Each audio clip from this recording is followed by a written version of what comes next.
विधि का विधान देखिए। भगवान श्री राम का विवाह और राज्याभिषेक दोनों ही शुभ मुहूर्त देखकर किए गए थे, फिर भी न तो वैवाहिक जीवन सफल हुआ और न ही राज्याभिषेक। और जब मुनि वशिष्ठ से इसका उत्तर मांगा गया तो उन्होंने साफ कहा, सुनहु भरत भावी प्रबल, बिलख कहेहु मुनिनाथ, लाभ हानि जीवन मरण, यश अपयश विधि हाथ। अर्थात जो विधि ने निर्धारित किया है वही होकर रहेगा। न भगवान श्री राम के जीवन को बदला जा सका, न ही भगवान श्री कृष्ण के। न ही शिव सती की मृत्यु को टाल सके, जबकि महामृत्युंजय मंत्र तो उन्हीं का आवाहन करता है।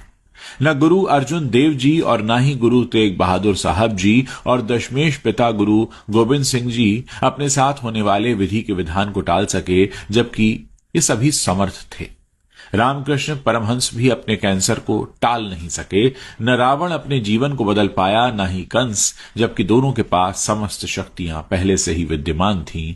मानव अपने जन्म के साथ ही जीवन मरण, यश अपयश, लाभ हानि, स्वास्थ्य बीमारी, देह रंग, परिवार, समाज, देश, स्थान सब पहले से निर्धारित करके आता है। इसलिए सरल रहें, सहज रहें, मन कर्म वचन से सदकर्म में लीन रहें। मुहूर्त तो न जन्म लेने का है, मुहूर्त न मरने का है। फिर तो